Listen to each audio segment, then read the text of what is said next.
Larissa coloca um alarme para tocar a cada 4 horas, para lembrar de dar o medicamento de sua mãe. Sabendo que o alarme tocou às 7 horas da manhã, na próxima vez que o alarme tocar, qual será o menor ângulo formado entre o ponteiro das horas do relógio? Então vamos desenhar um relógio aqui. Um relógio está dividido em 12 partes, né? 12 horas. Então aqui vamos colocar os números do relógio. Então está dividido em 12 partes. Como o relógio ele é uma circunferência, é 360 graus. E essa 360 graus dividido por 12 vai dar 30 graus. Então cada mudança de hora é 30 graus. Então aqui nós vamos ter 4, 5, 7, 8, 9, 10 e 11. Quando ela deu o remédio, era 7 horas. Então o ponteirozinho estava aqui no 7 e o grande estava no 12, 7 horas. Após 4 horas, o ponteirozinho se deslocou 4 horas, 1, 2, 3, 4. Então o ponteirozinho ele parou no 11. Então o ângulo que formou é esse aqui, olha. Um ângulo de 30 graus, porque cada mudança de hora é 30 graus. Então o ângulo formado é 30 graus. Observe a figura que o professor Tiago desenhou no quadro. Aqui nós temos duas retas paralelas, reta RS, cortada pela transversal T. E aqui temos alguns ângulos, né? Esse ângulo aqui foi denominado de X, esse de Y e esse ângulo aqui 45 graus.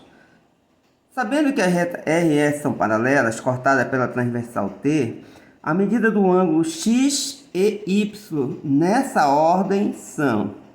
Então a medida do ângulo X aqui, esse ângulo de 45 com mais esse ângulo de X, nós vamos ter meia volta de uma circunferência. Eles são suplementares. A soma deles vai dar 180.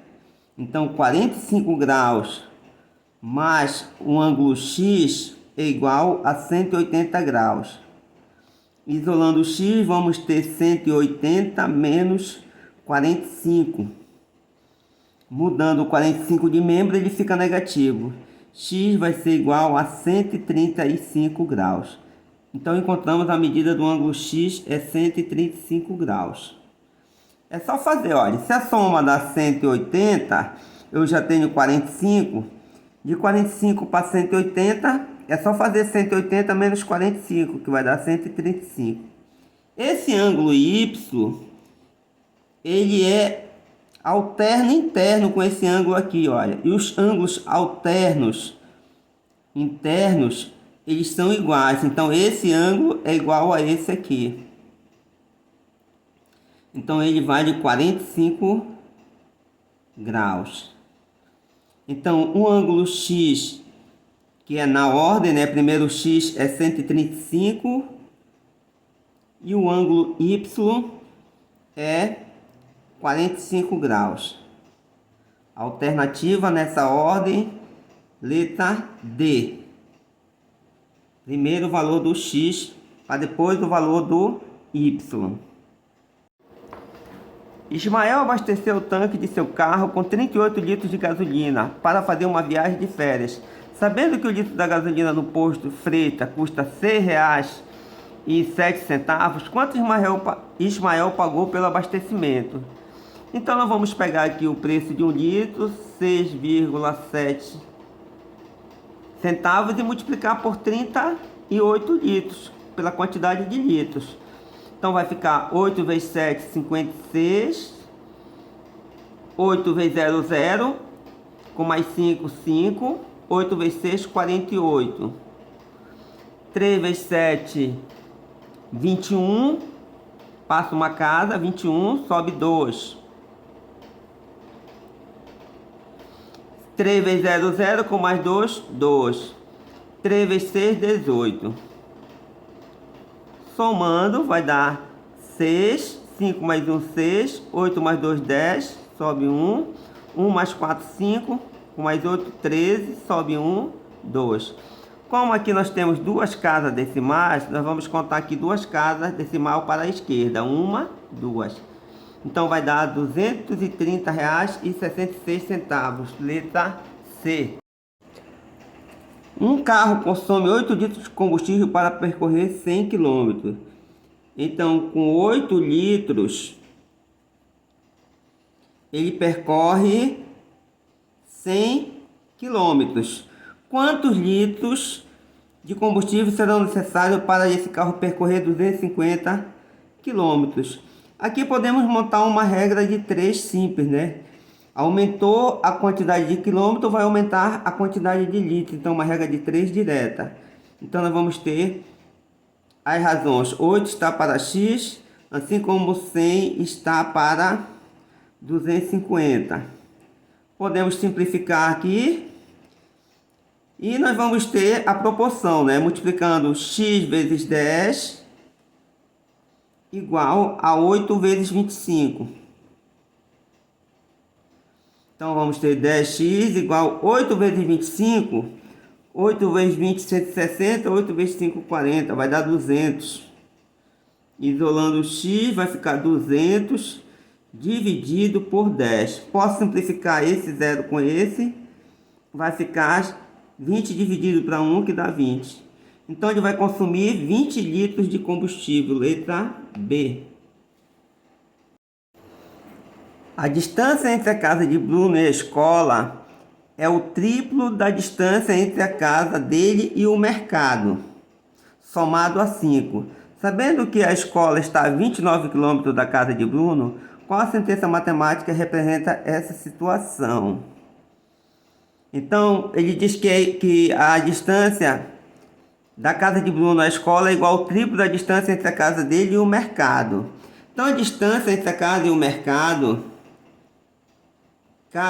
mercado, nós vamos chamar da variável x.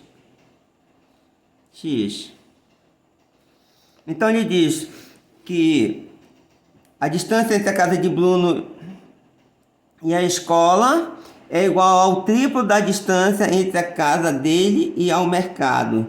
Então, nós vamos ter o triplo de x somado a 5 é igual a 29.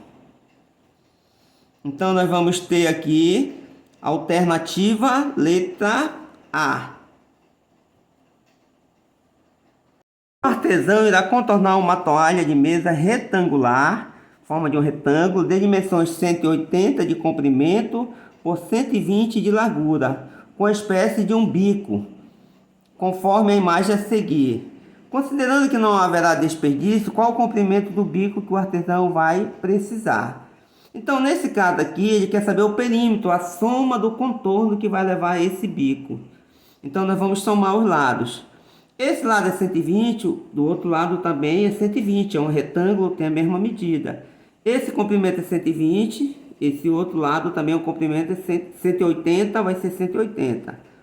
Somando, né, dois lados que a medida é igual a 180, mais 120, e o outro lado também que é 120. Então, o perímetro é a soma dos lados do contorno, 180 mais 180, 360. Com mais 180, 480. Com mais 120, vai dar 600 centímetros. Então, vai ser gasto 600 centímetros. Alternativa D. Em um passeio ciclístico, Júlia percorreu 5/8 do trajetório pela manhã e mais 3/10 à tarde. Qual foi a fração do total do trajeto percorrida por Júlia ao final do dia? Então, nós vamos somar o que ela andou de manhã, 5/8 do trajeto, mais 3/10. Aqui nós temos uma soma de fração com denominadores diferentes. Então, para nós somarmos essa fração, nós vamos ter que achar um denominador comum, achando o MMC de 8 e 10. Fatorando em números primos, 8 dividido para 2, 4. 10 dividido para 2, 5. Ainda dá por 2. 4 dividido para 2, 2. O 5 não dá uma divisão exata, baixa. Ainda dá por 2. Dá 1. Abaixo 5. Só dá por 5 agora. Abaixo 1. 5 dividido para 5, 1. Então, o MMC vai ser 2 vezes 2 vezes 2 vezes 5. 2 vezes 2, 4. 4 vezes 2, 8. 8 vezes 5, 40. Então, o MMC de 8 e 10 é 40. Aí nós vamos dividir denominador com denominador. O resultado é multiplicar com o numerador. 40 dividido para 8 dá 5. 5 vezes 5, 25. Mas, vou dividir de novo denominador com denominador. 40 dividido para 10 dá 4. 4 vezes 3, 12. Agora repete o denominador, que é 40, e soma o numerador. 25 mais 2, 37. Alternativa, letra A. Um painel publicitário tem o formato de um trapézio retângulo. Trapézio retângulo. A base maior mede 12 metros e a base menor 7 metros e a altura 5 metros. Qual é a altura desse painel? Então, o trapézio retângulo ele vai ter um lado reto. Um lado que forma ângulo de 90 graus. Então, o formato desse trapézio vai ser assim, olha. Retângulo porque ele forma ângulo reto. Diz que a base maior mede 12, então aqui é 12. A base menor 7 e a altura 5 metros. Para a gente achar a área de um trapézio, nós vamos precisar usar a fórmula do trapézio, que é base maior mais base menor vezes a altura dividido por 2. Então vamos ter a base maior é 12, mais a base menor que é 7, vezes a altura que é 5. Dividido por 2. Então, a área vai ser 12 mais 7 vai dar 19, vezes 5 dividido por 2. 19 vezes 5 vai dar 5 vezes 10, 50, 5 vezes 9, 45. Vai dar 95. Dividido por 2, 95 dividido por 2 vai dar 47,5 centímetros ao quadrado. Alternativa letra B. Então a fórmula do trapézio é base maior mais base menor vezes altura dividido por 2. Numa aula de geometria, o professor de Danilo propôs o seguinte desafio. Qual quadrilátero, quadrilátero possui 4 lados, que possui 2 pares de lados opostos, paralelos e congruentes. Ângulos opostos congruentes e as diagonais se cruzam num ponto médio, mas não necessariamente perpendiculares. Então aqui nós podemos ter um quadrilátero chamado paralelogramo, que ele vai ter esse lado paralelo a esse e esse lado aqui paralelo a esse, paralelo no mesmo sentido. E temos as diagonais que se cruzam, Quando eu traço de um vértice ao outro, eu tenho a diagonal. Essas diagonais elas vão se cruzar em um ponto, mas não são necessariamente perpendiculares. Olha, quando elas se cruzam aqui, elas não estão formando ângulos perpendiculares. Perpendicular é quando forma ângulo de 90 graus, e aqui não está formando. Então, o quadrilátero descrito pelo professor de Danilo é um paralelogramo. Tem 2 pares de lados paralelos, Esse lado é paralelo a esse, mesma medida, mesmo sentido, e esse lado é paralelo a esse. E as diagonais se cruzam. Numa aula de geometria, o professor de Danilo propôs o seguinte desafio. Qual quadrilátero, Quadrilátero possui 4 lados, que possui 2 pares de lados opostos, paralelos e congruentes. Ângulos opostos congruentes e as diagonais se cruzam num ponto médio, mas não necessariamente perpendiculares. Então aqui nós podemos ter um quadrilátero chamado paralelogramo, que ele vai ter esse lado paralelo a esse e esse lado aqui paralelo a esse, paralelo no mesmo sentido. E temos as diagonais que se cruzam, Quando eu traço de um vértice ao outro, eu tenho a diagonal. Essas diagonais elas vão se cruzar em um ponto, mas não são necessariamente perpendiculares. Olha, quando elas se cruzam aqui, elas não estão formando ângulos perpendiculares. Perpendicular é quando forma ângulo de 90 graus, e aqui não está formando. Então, o quadrilátero descrito pelo professor de Danilo é um paralelogramo. Tem dois pares de lados paralelos, né? Esse lado é paralelo a esse, mesma medida, mesmo sentido, e esse lado é paralelo a esse. E as diagonais se cruzam. No quadro abaixo estão representadas as quantidades de gols marcadas em cada um dos 8 jogos disputados pela equipe de Milena no campeonato da escola.